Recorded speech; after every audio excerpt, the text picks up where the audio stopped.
Suisse, espère en Dieu toujours. Garde la foi des aïeux. Vis comme eux sur l'autel de la patrie. Mettez bien ton cœur, ta vie, c'est le trésor précieux. C'est le trésor précieux que Dieu bénira des cieux, que Dieu bénira du haut des cieux. Vous avez vu la place qu'ils ont donnée à Dieu dans leur hymne national, la Suisse. On va lire la Marseillaise. Allons, enfants de la patrie, le jour de gloire est arrivé. De quel jour de gloire parle-t-on? Un jour pour tuer. Contre nous, de la tyrannie, l'étendard sanglant est levé. Étendez-vous, entendez-vous dans la campagne, mugir ces féroces soldats. Ils viennent jusque dans nos bras, égorger vos fils, vos compagnes. Aux armes, citoyens, formez vos bataillons, marchons, marchons, qu'un sang impur abreuve nos sillons. Voilà, c'est un appel à aller tuer. Le jour de tuerie en France, dans leur hymne, ils appellent ça le jour de gloire. Voilà pourquoi pour eux, tuer des êtres humains, c'est une gloire. La France n'existe que quand elle tue d'autres peuples. Vous voyez? Et le sang des victimes que la France occasionne, la France l'appelle du sang impur. Donc, le sang des Africains, le sang de toutes les victimes de la France, les victimes que la France fait pour avoir ses intérêts, nos sangs qui coulent sont pour la France du sang impur. Vous voyez? Pourquoi je suis content de la victoire d'hier? Tellement content. Après la joie de la gifle à Macron du 8 juin, ce 28 juin, soit 20 jours, jour pour jour, une autre joie vient m'animer. En 2016, la France et la Suisse se sont affrontés pendant l'Euro. À Genève, non, je dis à Genève, à Lyon je crois, à Lyon. Parce que l'Euro s'est joué en France en 2016. Et ce que la France a fait subir à la Suisse le jour-là, c'est qu'il y avait le VAR. Au moins Pogba allait sortir, Varane allait sortir. Et beaucoup de joueurs français allaient avoir de cartons rouges. Il y avait au moins 2 pénaltys pour la Suisse qui n'ont pas été sifflés. Les Français ont déchiré plusieurs fois les maillots des Suisses, mais on n'a pas sifflé faute. Ils ont cassé le nez au défenseur suisse Philippe Senderos. On a fracassé son nez. Le sang coulait comme ça. Mais on n'a même pas sifflé faute. Ce match était injuste. Mais la Suisse a encaissé la défaite. Elle a encaissé la défaite. Ça s'est passé. 2018, la Coupe du Monde en Russie. La France croise la Belgique sur fond de simulation. La France est qualifiée alors que la qualification revenait à la Belgique de droit. Les 2 meilleures équipes de la Coupe du Monde 2018, c'est la Croatie et la Belgique. Dans la logique, les 2 devaient se retrouver en finale si l'arbitrage était honnête. Ou bien s'il y avait le VAR. Mais tout compte fait, la Croatie n'a pas démérité. Elle a atteint la finale contre la France. Le but français, c'était quoi? Une simulation de Antoine Griezmann. Que le joueur croate n'a même pas touché. Mais il a sauté, il est tombé. Et voilà, on a pénalisé la Croatie.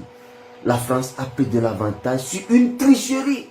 S'il y avait le VAR, la Croatie allait remporter cette Coupe du Monde 2018 parce qu'elle le méritait. C'était la meilleure équipe. Tactiquement. Et elle rivalisait avec la Belgique. C'était les deux meilleures équipes dégagées clairement.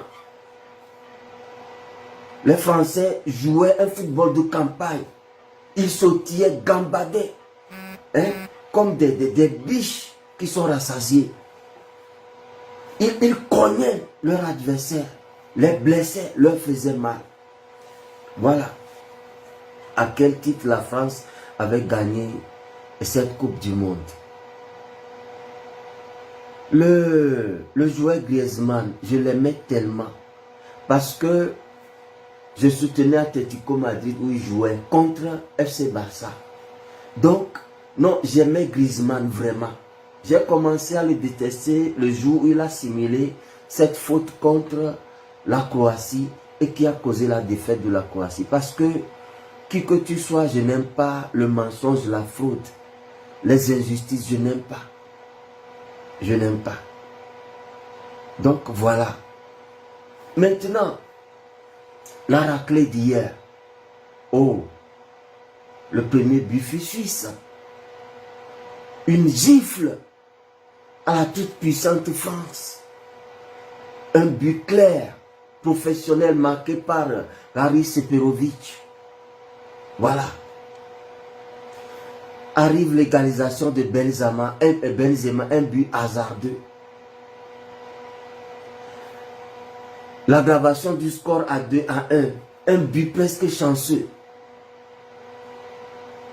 Et l'aggravation du score 3-1, un but aussi chanceux parce que c'était sur un renvoi que Paul Pogba a marqué le troisième but. Vous avez vu la tête qu'il a fait. J'étais tellement énervé que j'ai éteint la télé. Et je suis venu me coucher parce que je dois me lever pour aller au boulot. Mais je n'arrivais pas à dormir. Et je me suis levé. Hein? Je me suis levé. J'ai dit non, je vais voir. Je vais allumer la télé. Parce que j'ai prié avant le match. Moi, je prie toujours pour que tout le mal que la France a fait au monde entier et à l'Afrique, à mon pays, le Togo, lui soit retourné. Et je crois fermement à la prophétie de Nostradamus. Il y a plus de 500 maintenant, ou bien près de 500 ans, Nostradamus a prophétisé que la France connaîtra un jeune président. Et c'est sous lui que l'empire français va s'écrouler. Moi, j'y crois, Dieu confère. Et c'est en train d'arriver. Quand gifle un président, moi, je crois qu'il n'y a pas plus grand signe de chute d'un État que cela. Quoi qu'on dise de nos chefs d'État africains, je ne vois personne, ministre, soldat ou citoyen gifler un président africain. Lui là, il mourra et sa famille avec. Même ses amis mourront avec lui. Son quartier, son village sera exterminé. Si c'est un président africain qu'on gifle, hein? Mes chers, j'ai prié. Et je suis allé avec tout mon courage rallumer la télé. Mais je vois 3-2. Je dis waouh, je n'ai pas vu le deuxième but suisse. Je suis là-bas à peine quelques minutes. 3-3. Mais j'ai crié, j'ai cru qu'il était trop tard. Mais quand je me suis tué, non, le bruit que j'ai entendu dehors, c'était tellement fort que j'ai continué à crier. Et voilà. Sans me rendre compte qu'un quatrième but suisse même, ça aurait été le 3-3 de Gabranovic, lui-même qui a marqué le vrai but 3-3, a été refusé pour motif d'hors-jeu. Vous voyez? Alors que la Suisse pouvait aggraver le score à 2-0, Rodriguez, qui a donné tout dans ce match, a raté ce penalty. Ah! Mais vous savez quoi?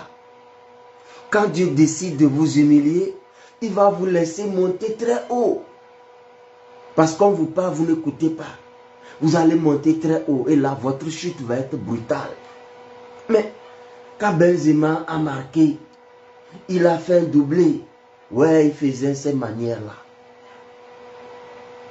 Mon cœur saignait.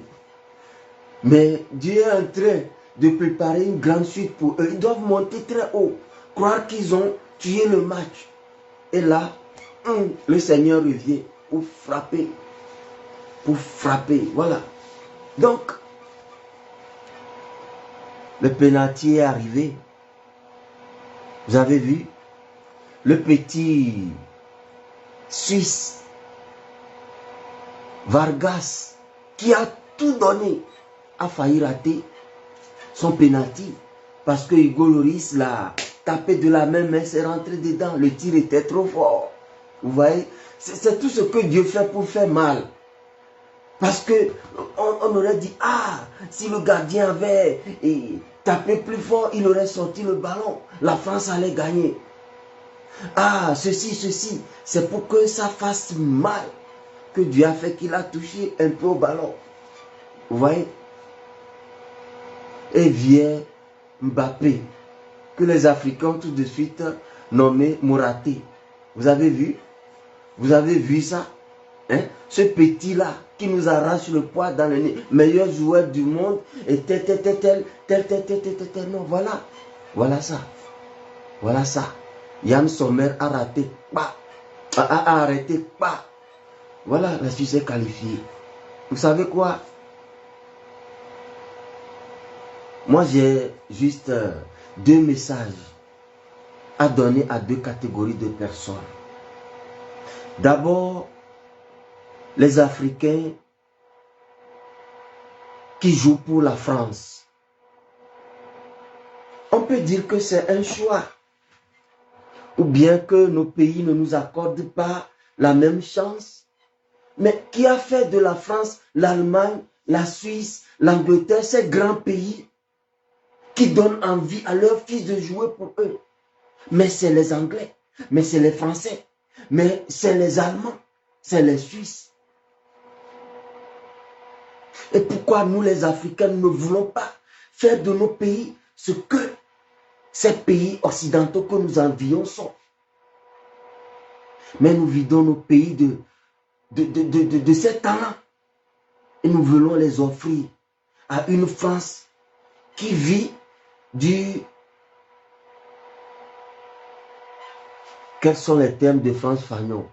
De la décrépitude des Africains. La France vit parce que l'Afrique lui offre des cadavres. Vous voyez? Et Paul Pogba, avec sa coiffure là, on dirait une mèche fabriquée avec le poil de chèvre qu'on a teinté et qu'on a posé sur la tête d'un lézard et qui fait ces grimaces là. Il est prêt à se donner jusqu'au sang pour la France. Il est prêt à blesser ses frères africains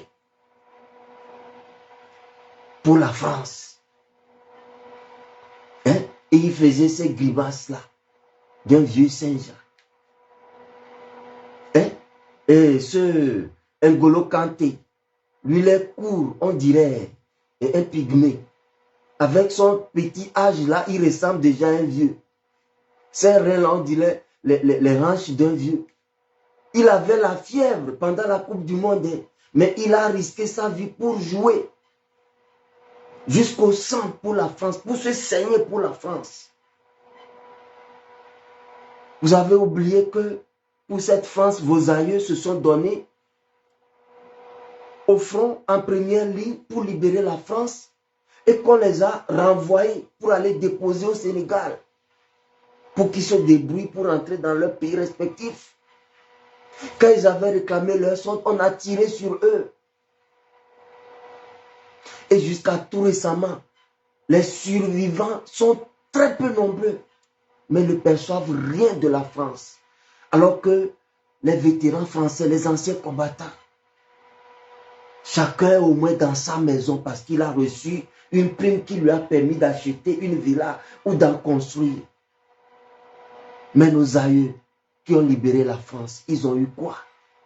Mais vous, leurs fils et petits-fils, vous les trahissez en vous livrant de même pour cette France.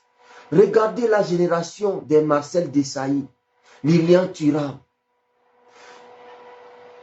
Jean Tigana,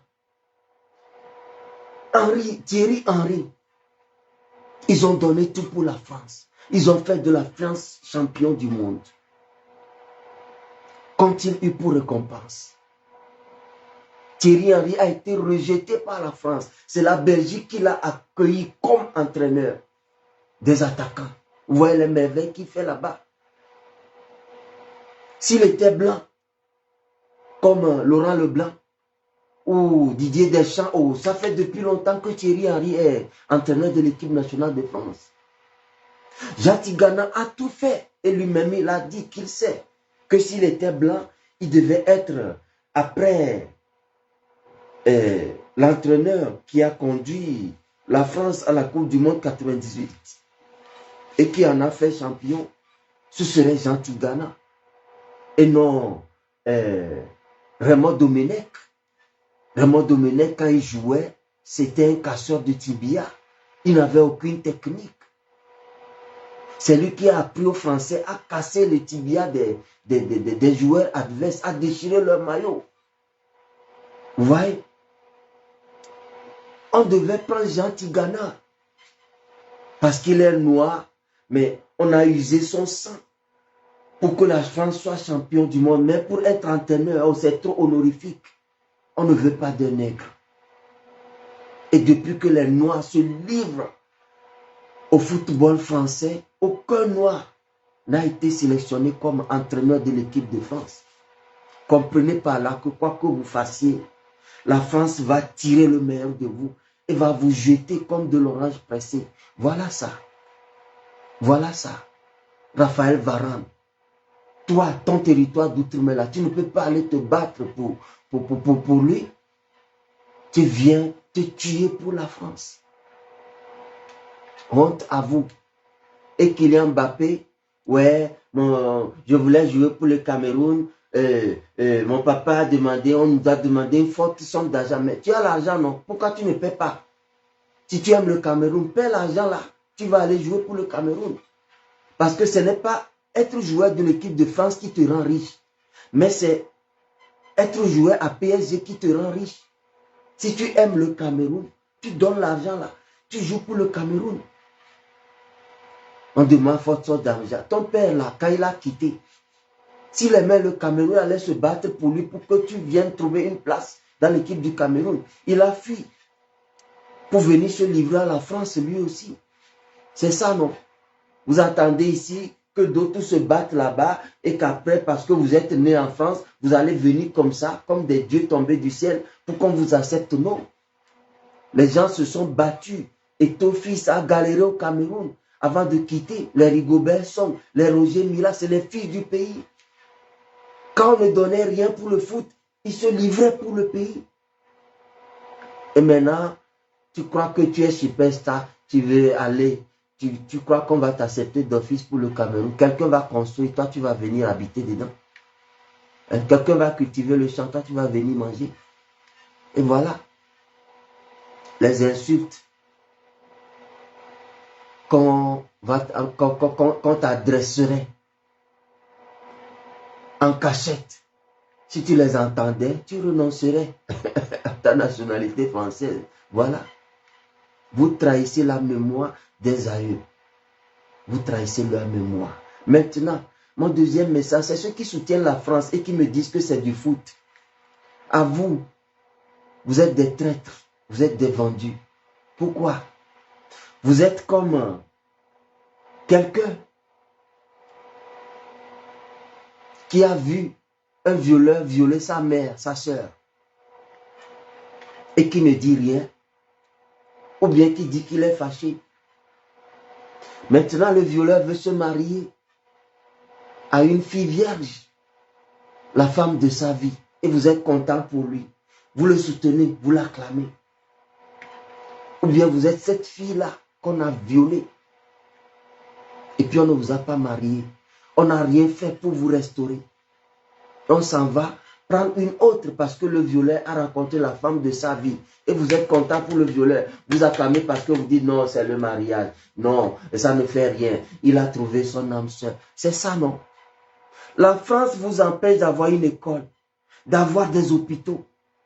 Le Niger, dont l'uranium alimente Et l'électricité en France n'a pas d'électricité, n'a pas d'eau potable. On déverse des déchets nucléaires un peu partout au Niger. On tue des populations sur des générations. Cette France empêche le Niger d'avoir son indépendance, empêche l'Afrique d'avoir l'indépendance économique pour entamer son développement dans tous les domaines, y compris le sport. Cette France détruit vos sports. Vous soutenez le sport de la France parce que c'est du sport. Ça, c'est quel raisonnement de taré? C'est quel raisonnement? Vous savez que quelqu'un vous nuit, mais quelque chose est son symbole, vous le soutenez.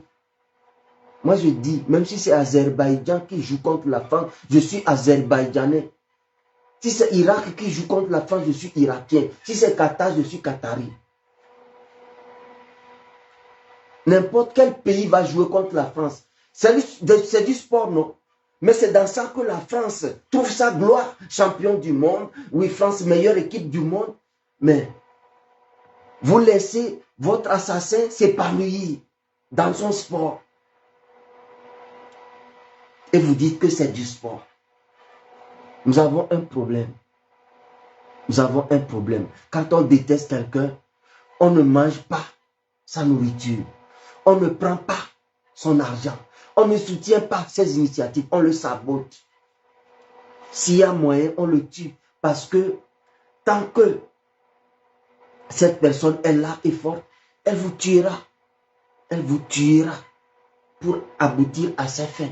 Voilà pourquoi je prierai pour que tout le mal que la France a fait subir à travers l'esclavage, la colonisation, le code noir, le néocolonialisme, le soutien aux dictateurs, le terrorisme au Mali et dans le Sahel, l'assassinat de Kadhafi, l'humiliation de Laurent Gbagbo, le soutien de la tyrannie au Togo, au Gabon, au Tchad. Je prie pour que tout ce mal lui soit retourné. Tant pis si vous êtes français. Tant pis parce que vous les Français, j'ai l'impression que vous êtes plus bêtes que les Africains, que nous. Parce que vous avez accès à l'éducation, à l'information. Mais pendant les élections, le discours de Mélenchon est clair. Même celui de Marine Le Pen est clair. Elle dit la France aux Français. C'est vous qui détestez les migrants, non? Mais au moins votez pour eux. Vous vous laissez manipuler par des médias, par des lobbyistes économiques, par la bourgeoisie. Et vous allez choisir des pires personnes comme président. Alors, ce peuple-là n'est pas excusé. C'est un peuple qui a eu la chance d'être plus clairvoyant que le peuple africain. Mais ce peuple français est plus bête que ce peuple africain. Des idiots collectifs. Parce qu'on vous dit, Mélenchon n'est pas bon, il est trop de gauche, alors ouais, il n'est pas bon. Vous allez prendre Sarkozy.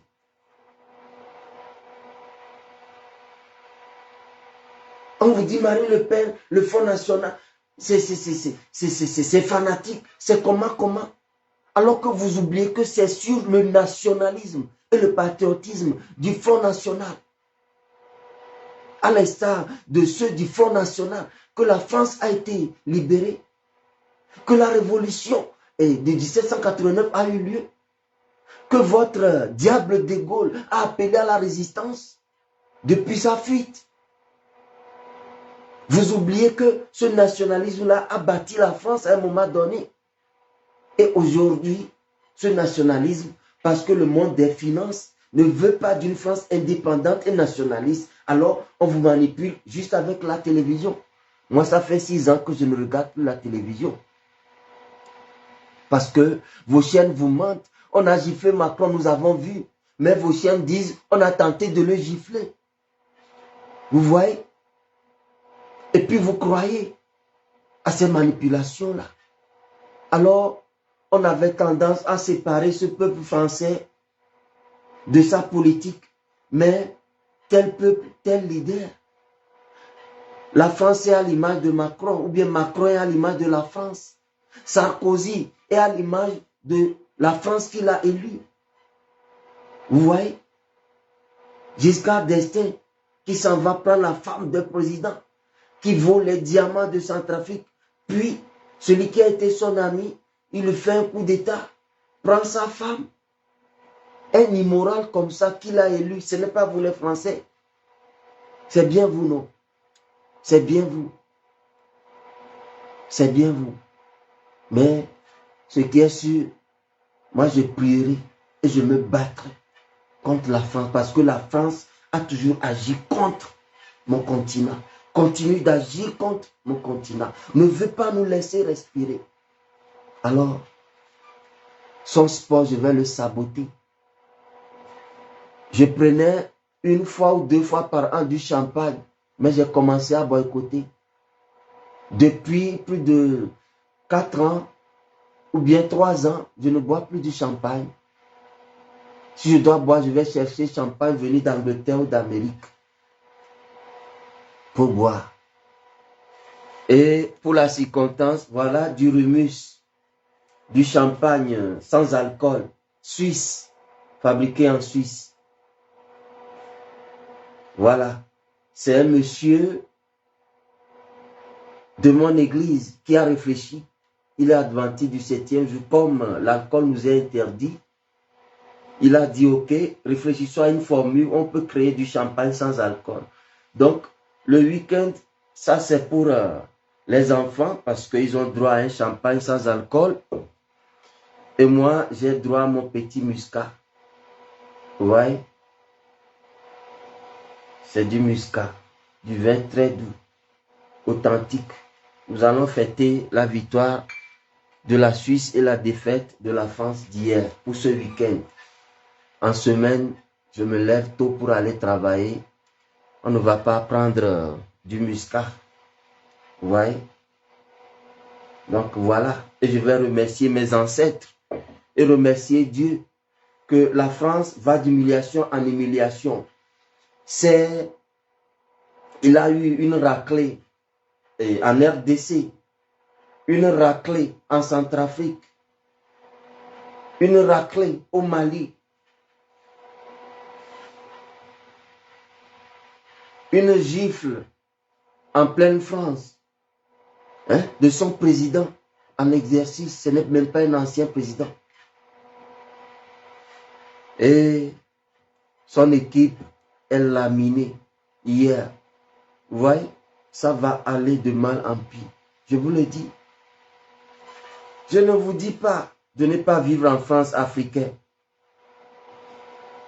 Profitez pour travailler et prendre un peu de ce que la femme nous a volé. Mais taisez-vous. Je suis français, fier d'être français. Je m'en moque. Taisez-vous avec ces incongruités. Les Français même ne vous regardent pas. Ils vous en veulent même. Donc, taisez-vous.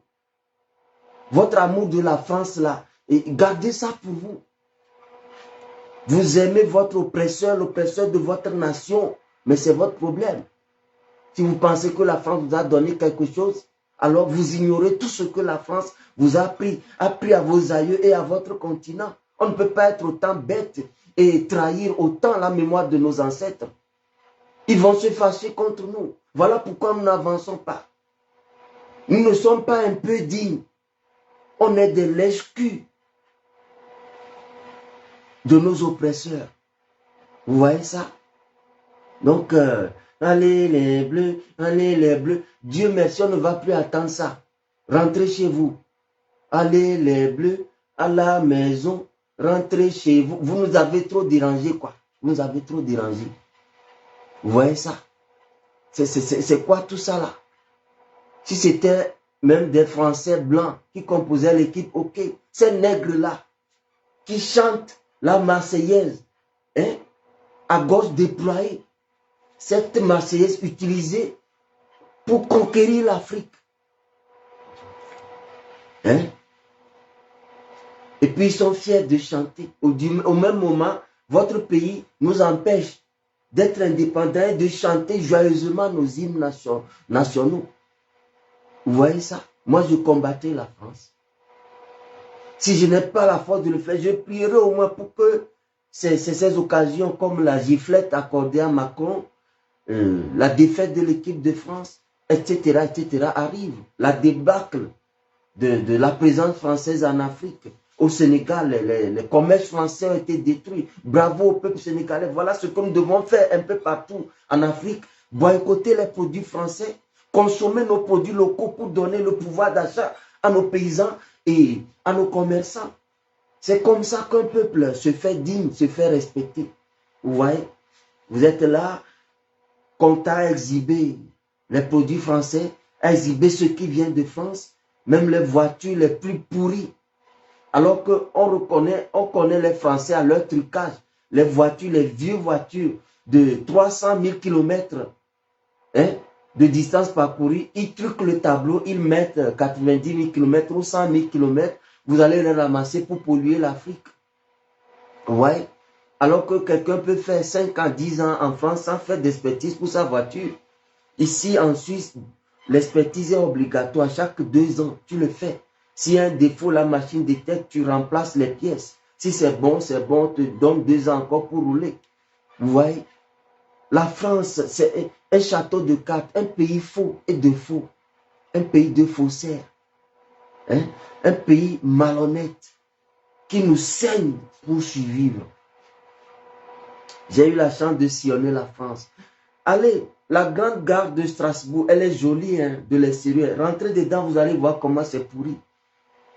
Les gares de Colmar, de la gare du Nord, Paris. Allez voir tout ça là. Et Mulhouse, Saint-Louis, n'en parlons pas. Tout est pourri. Il n'y a pas l'argent pour renouveler. Des universités où les plafonds tombent.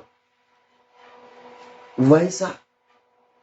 Quand on pillait, on pensait que le pillage allait durer éternellement. Donc on construisait grand en pensant que les ressources africaines seront toujours là pour entretenir ou bien pour rénover. Voilà, l'Afrique s'éveille. La débâcle a commencé. C'est ça. Et la seule manière la plus violente pour la France de continuer à nous maltraiter, c'est de créer savamment le terrorisme. Faire en sorte que nos armées ne soient pas capables de combattre ce terrorisme. La France va à l'ONU, met des embargos sur des pays où il a, sur les armes, les embargos sur les armes, sur des pays où il a créé sciemment le terrorisme. Pour que ces pays ne disposent pas des moyens militaires pour combattre le terrorisme, alors on dira que la France vient. Et comme la France est une armée incapable, ils n'ont jamais gagné une seule guerre. Ils font appel à l'OTAN. Donc, c'est la conférence de Berlin qui se retrouve en Afrique sous d'autres formes. Et les Africains ne sont pas encore prêts à comprendre ça. Vous n'êtes pas prêts de comprendre ça. Et quand vous nous dites c'est le foot, ne mélangeons pas la politique, mais vous n'êtes pas intelligent, c'est tout. La politique, c'est tout. C'est le foot, c'est le commerce, c'est les produits français. C'est l'avion. Air France, je n'ai jamais pris. Que Dieu les aïeux fasse que je ne prenne jamais Air France. Que Dieu et les aïeux fassent que je ne prenne jamais Air France. Je prenais KLM. J'ai vu que KLM a fait jumelage avec Air France. Je ne prends plus KLM.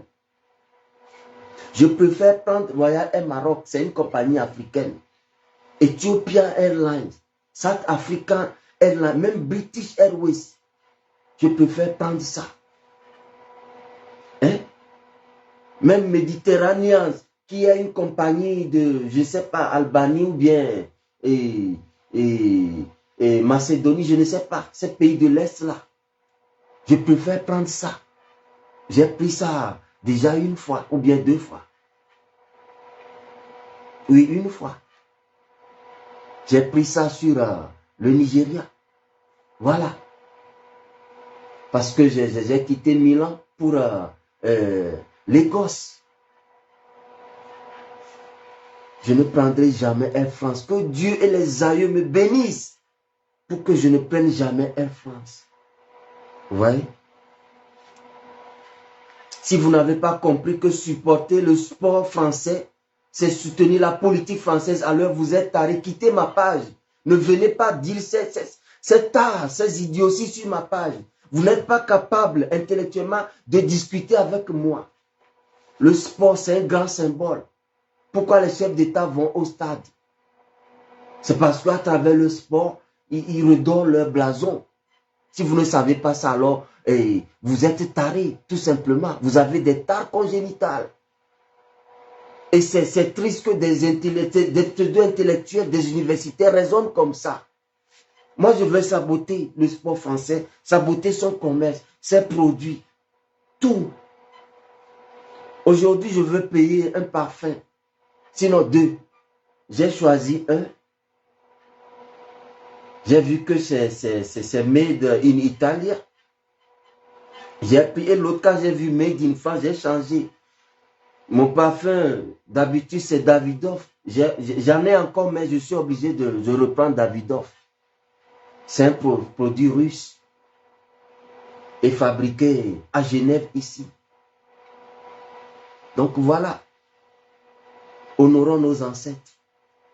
Rendons-nous dignes de notre mère Afrique, que la France n'a cessé de violer. Et pour rien au monde, ne soutenons pas la France. Même si vous êtes là-bas, vous travaillez tranquillement, gagnez votre argent. Mais la France vole, vous ne prenez qu'une minime partie. Mais taisez-vous. J'aime la France, fier d'être français. On en a cure. Taisez-vous. Sinon, nos ancêtres vont vous maudire. Nos ancêtres vont vous maudire. La terre-mère Afrique va vous maudire. Voilà. Donc je tenais à faire cela pour clarifier les choses. Et voilà. Que celui qui a des oreilles pour entendre, entende. Et ne venez plus me critiquer sur ma page pour dire que oui, c'est le sport, donc laissons le foot d'abord. Mais est-ce que la France, à un moment donné, nous dit que oui, les Africains sont en Coupe d'Afrique des Nations, donc nous allons retirer un peu notre terrorisme, nous allons retirer la dictature que nous cautionnons, nous allons retirer l'armée française pour qu'ils jouent bien leur foot? Non. Les politiques nuisibles de la France continuent 24 heures sur 24. Et pourquoi alors vous me dites que c'est le foot? Laissons les hostilités politiques d'abord. Le foot, c'est la politique. Parce que ça donne une certaine image à chaque pays. Les footballeurs sont les ambassadeurs d'un État. Donc, tous les politiciens, les citoyens se retrouvent dedans. Je ne vais pas supporter l'équipe nationale de France. Je ne vais pas. Et vous tous ces nègres qui jouez là-bas, les ancêtres vous maudissent. Voilà. Thierry Henry a fait. Il a offert même une qualification frauduleuse avec sa main. Ça dit qu'il veut tout donner pour la France. Il ne sera jamais entraîneur de l'équipe de France. C'est ça l'exemple. Lilian Thuram. Jean Tigana. Il en était jusqu'aux larmes. Il est tombé même en dépression. Vous voyez, c'est des petits clubs dans la France d'outre-mer qu'il est en train de gérer. Il a complètement dépéri parce qu'il a réalisé qu'après toutes ces années, il n'était pas français. Voilà. Donc, vous, les territoires d'outre-mer, vous ferez mieux de vous battre pour votre indépendance que d'être fiers d'être des Français de seconde zone et de vous battre comme ça jusqu'au sang pour cette nation impérialiste, colonialiste, éternel colonialiste, diabolique, qui a décidé de détruire l'Afrique pour exister. Voilà. Ça n'ira pas plus loin. Nous allons nous battre. Et nous allons donner un revers à la France dans tous les domaines. Ça ne vient que de commencer. Et la prophétie de Nostradamus, ça va s'accomplir. Voilà. Bonne soirée tranquille à chacun. Si la France avait gagné le match d'hier, aujourd'hui, on n'aurait pas pu respirer. Donc, Dieu merci, on a respiré. Et les Suisses se sont retournés au travail, normalement. Voilà leur humilité. Leur humilité. Ouais. Donc, voilà.